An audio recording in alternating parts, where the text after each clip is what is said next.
Hi అండి, welcome to my channel. నేను మీ లక్ష్మి. ఎలా ఉన్నారు? అందరూ బాగున్నారా? అందరూ బాగుండాలి.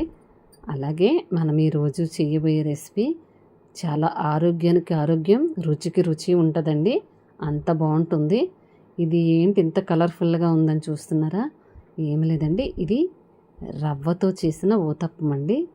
ఇది చాలా అంటే చాలా టేస్టీగా ఉంటుంది. ఇలా చేసి పెడితే పిల్లలైతే కొంచెం కూడా వదలకుండా తింటారు. పెద్దవాళ్ళైతే ఇంకా ఇంకా కావాలంటారు. అంత టేస్ట్గా ఉంటుంది. అంతే కదండి, ఈ ఊతప్పాలు అంటే పిల్లలకి అస్సలు ఇష్టం ఉండదు. అలాంటి వారి కోసం ఇలా చేసి పెడితే ఇంకా తింటారు. ముందుగా అయితే మనం వీడియోలోకి వెళ్ళిపోద్దాం. వీడియో అసలు స్కిప్ చేయకుండా చూడండి. అలాగే వీడియో నచ్చితే మాత్రం ఒక చిన్న లైక్ ఇవ్వండి.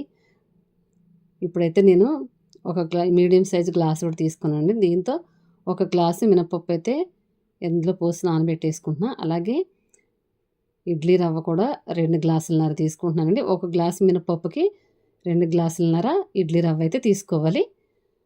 ఇలా తీసుకుంటే మనకి ఈ రవ్వ పిండి అన్నది పర్ఫెక్ట్గా వస్తుందన్నమాట. ఎక్కువ తక్కువ లేకుండా పిండి కరెక్ట్గా క్వాలిటీ సరిపోతుంది. ఈ రవ్వను ముందుగా మనం చక్కగా 4 సార్లు నీట్గా కడిగేసుకుని పక్కన పెట్టేసుకోవాలి. రవ్వ అన్నది ఎప్పుడు కూడా ముందే కడుక్కోవాలండి. నానిన తర్వాత అయితే అస్సలు కడగకూడదు. ముందే కడిగేసుకుని పక్కన పెట్టేసుకుందాం. పెట్టేసుకున్న తర్వాత పప్పు కూడా మనం వాటర్ అది రెడీ చేసి పెట్టేసుకుందాం. నేను కడిగేసి వాటర్ అయితే యాడ్ చేసి దీన్ని పక్కన పెట్టేస్తున్నాను. ఈ ఊతప్పం అన్నది ఈ ఊతప్పం పర్ఫెక్ట్గా రావాలంటే నేను చెప్పిన విధంగా చెయ్యండి. ఒక్కటి కూడా పాడకుండా అంత అద్భుతంగా వస్తాయి. ఇంకా పప్పులో కూడా వాటర్ పోసి పక్కన పెట్టేసాను. ఈ పప్పు రవ్వ కూడా ఒక 5 అవర్స్ అన్నా నానాలండి. నానితే మనకి దోశలకు పిండి అన్నది చక్కగా ఉంటుంది. ఇవి ఇంకా నానిన తర్వాత ఇది కడిగేసుకున్నా. కొంచెం అక్కడక్కడ పొట్టు ఉంది, ఉన్నా ఏం కాదు. ఇవైతే నేను ముందు మిక్సీ పట్టేద్దాం. ఇది గ్రైండర్లోనే కాదండి, మిక్సీలో కూడా పట్టేసుకోవచ్చు.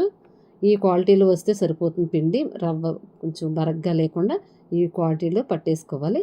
ఇప్పుడు మనం ముందే కడిగి పెట్టుకున్న రవ్వ ఉంది కదా, దాన్ని వాటర్ పిండేసి ఈ మినపప్పు రవ్వని చక్కగా మొత్తం మిక్స్ అయ్యేలా కలిపేసుకుందాం. ఇలా కలిపేసుకుని ఈ మినపప్పు అన్నది సాల్ట్ వేయకూడదండి. దీన్ని ఓవర్ నైట్ నానబెట్టుకుంటే మార్నింగ్ కల్లా మనకి చక్కగా ఈ ఊతప్పాలు అన్నది చాలా స్మూత్గా వస్తాయి అన్నమాట. చూసారా పిండి ఎట్లా ఉబ్బిందో? పిండి ఇలా బయట పెట్టడం వల్ల ఇలా ఉబ్బుతుంది కదా, ఉబ్బినప్పుడు ఈ రవ్వ కూడా పర్ఫెక్ట్గా స్మూత్గా అవుతుందన్నమాట. ఈ ఫ్రిడ్జ్లో పెట్టడం వల్ల ఏంటంటే గట్టిగా అయిపోతుంది కానీ రవ్వ అన్నది నానదు. అందుకని ఎప్పుడు కూడా మనం పిండి ఆడుకుంటే ఇలా బయటే పెట్టుకోవాలి. ఇప్పుడైతే సాల్ట్ తగినంత వేసేసి మళ్ళీ ఒకసారి కలిపేసుకుని దీన్ని పక్కన పెట్టి అసలు దీంట్లోకి ఏమేమి కావాలి ఏంటన్నది చూపిస్తా. కొంచెం గట్టిగా ఉంది, నేనైతే ఒక 1/2 గ్లాసు వాటర్ అయితే పోస్తున్నాను. కొంచెం తెడ్డు జారుగా ఉంటే బాగుంటుంది, మరీ చిక్కగా ఇడ్లీ పిండిలా ఉంటే బాగోదు కదా. అందుకే ఈ క్వాలిటీలో వచ్చే వరకు ఉంచుకుంటే సరిపోతుంది. ఇంకా దీన్ని కలిపేసుకున్నాం కదా, దీన్ని పక్కన పెట్టి ఇందులోకి నేను ఏమేమి యూజ్ చేస్తున్నాను చూపిస్తానండి. నేను ఒక మీడియం సైజ్ ఆనియన్స్ కట్ చేసి పక్కన పెట్టుకున్నాను. అలాగే కొత్తిమీర, పచ్చిమిర్చి, క్యారెట్, బీట్రూట్ ఇవన్నీ తురుముకుని పక్కన పెట్టేసుకున్నానండి. ఇవన్నీ ముందే కట్ చేసి పెట్టుకున్నాను కాబట్టి నాకు కొంచెం టైం సేవ్ అయింది. ఇప్పుడైతే పెనం స్టవ్ మీద పెట్టేసి కాస్త ఆయిల్ కానీ లేదా నెయ్యి కానీ వేసుకుని మనకు ఊతప్పం అన్నది మనకి ఏ సైజులో కావాలంటే ఆ సైజులో ఇలా వేసి ఎక్కువగా తిప్పకూడదు, జస్ట్ అట్లా ఆనిస్తే సరిపోతుంది. ఇప్పుడు మనం కట్ చేసి పెట్టుకున్న వెజిటేబుల్స్ అన్నీ ఇందులో వేసేసుకోవాలి ఒక్కొక్కటిగా. ఇవి వేసిన తర్వాత గ్యాస్ అన్నది లో ఫ్లేమ్లోనే ఉండాలండి. అలాగే ఈ ఊతప్పాలకు కూడా ఆయిల్ అన్నది కాస్త ఎక్కువే పడుతుంది. ఇలా మధ్య మధ్యలో ఇలా ఆయిల్ యాడ్ చేసుకుంటే ఈ ఊతప్పం అన్నది మాడకుండా ఉంటుంది.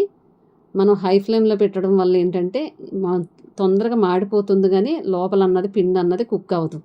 అందుకని లో ఫ్లేమ్లో పెట్టుకుంటే ఇది స్లోగా కుక్ అవుతుంటుంది, లోపల కూడా అంత పచ్చిగా ఉండకుండా ఉంటుంది. అలాగే నేను దీన్ని ఎందుకు తిరగేసానంటే వెజిటేబుల్ కొంచెం పచ్చిగా ఉంటాయి కదా, పిల్లలు కొంచెం మారం చేస్తారని నేనైతే ఇలా వేసాను. మీకు అవసరం లేకపోతే వన్ సైడే దాన్ని కాల్చుకుని మీరు తినవచ్చు. నేనైతే 2 సైడ్లు కూడా కాల్చాను. చూసారా ఎంత పర్ఫెక్ట్గా వచ్చినాయో? ఇలా చేసి పెడితే ఎవరైతే వద్దంటారండి.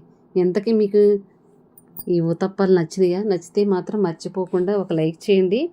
మరిన్ని రెసిపీతో మీ ముందుంటాను. ఇంతేనండి, చాలా సింపుల్. ఇలా చేసి పెడితే మాత్రం పిల్లలు అస్సలు మారం చేయకుండా తింటారు. పెద్దవాళ్ళకి కూడా ఎంతో హెల్దీ. అలాగే నా వీడియోస్ అన్నీ మిడిల్ క్లాస్ వాళ్ళకి చేసుకునేలాగే ఉంటాయండి. ఆ వీడియోస్ కూడా చూసి నచ్చితే మాత్రం ఒక లైక్ చేయండి.